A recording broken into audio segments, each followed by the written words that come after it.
Olá, eu sou a professora Gabriela Barreto e nós vamos ver nesse vídeo aspectos introdutórios e conceitos iniciais importantes para que a gente consiga compreender e desenvolver a decisão do tipo eliminar ou incrementar linhas de produtos ou serviços, assunto este que compõe a disciplina de contabilidade gerencial.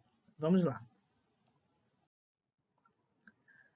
As decisões relativas a linhas de produtos ou serviços ou a segmentos da companhia que devem ser eliminados ou incrementados figuram entre as decisões mais difíceis que o gestor precisa de tomar.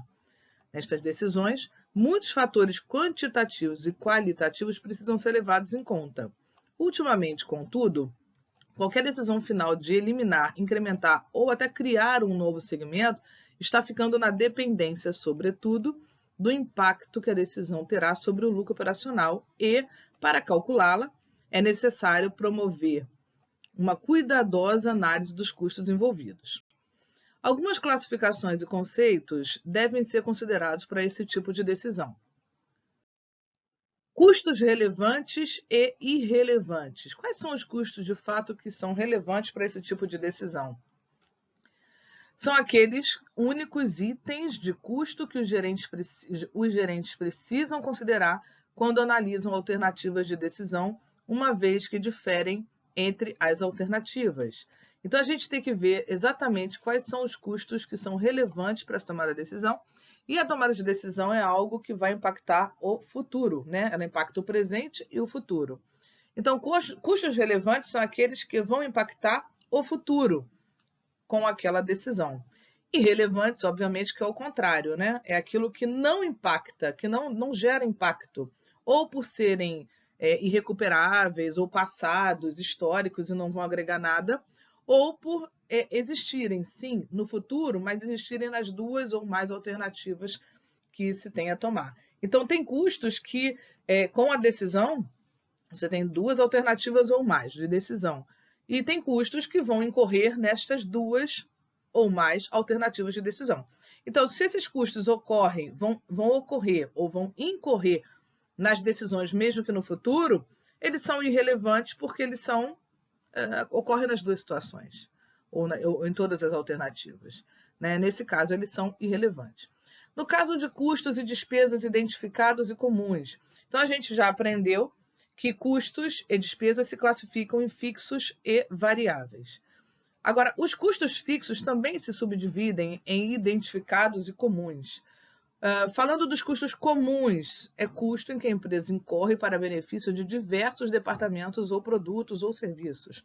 Então, é um custo que é comum a todos, ou pelo menos a vários departamentos ou produtos ou serviços.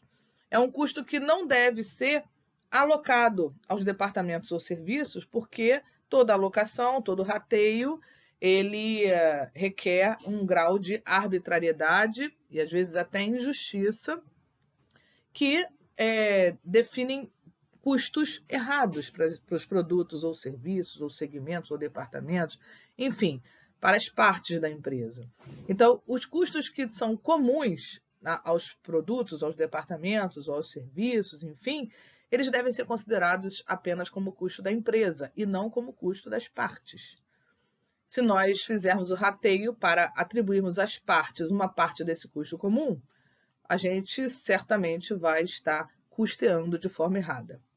Por outro lado, ao contrário disso, os custos fixos e despesas fixos identificados são aqueles que a gente consegue sim, com segurança, identificá-los nas linhas de produtos, nos serviços, nos departamentos, nos segmentos. Custos, esses são fixos sim, mas são fixos atrelados, identificados às linhas de produtos ou serviços. A classificação também dos custos de despesas fixos em evitáveis e inevitáveis tem muito a ver com essa nossa decisão que a gente está tratando aqui. Porque custos fixos evitáveis são aqueles que podem ser evitados se a empresa tomar determinada atitude. Obviamente que os inevitáveis são aqueles que não podem ser evitados, né? Então, os evitáveis, eles acabam sendo identificados as linhas. Por quê? Porque se eu consigo evitar o custo, caso eu tome uma determinada atitude, é porque, no caso, se eu eliminar, por exemplo, uma linha de produto, se eu conseguir evitar, é porque ele é daquela linha de produto, ele é identificado daquela linha de produto. E se eu não consigo evitar, é porque ele não é identificado, ou seja, ele pode ser comum ou ele é de outra linha e não necessariamente a linha que a gente está tratando para fins de eliminação ou incremento.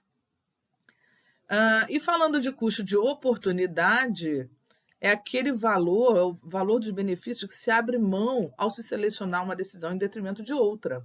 Então, se você toma uma decisão de manter um produto, por exemplo, ou de eliminar ou incrementar uma linha de produto, e se aquela decisão fizer com que você ganhe menos, ou que você perca também, mas que você ganhe menos do que se você fizesse uma outra coisa, aí, mesmo que você esteja ganhando, você está ganhando, mas também você está gerando um custo de oportunidade pelo fato de ter perdido a oportunidade de ganhar mais em outra coisa.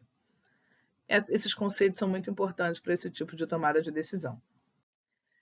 E, por fim, uma coisa que a gente tem que pensar muito e ficar muito atento é quando a gente fala de rateio ou alocação dos custos de despesas fixos comuns ou inevitáveis aos produtos ou linhas de produtos. Segundo John Balvo, os custos fixos alocados, ou seja, aqueles rateados, né, são aqueles custos fixos que não são diretamente associados a uma linha específica, não são identificados, não são percebidos naquela linha.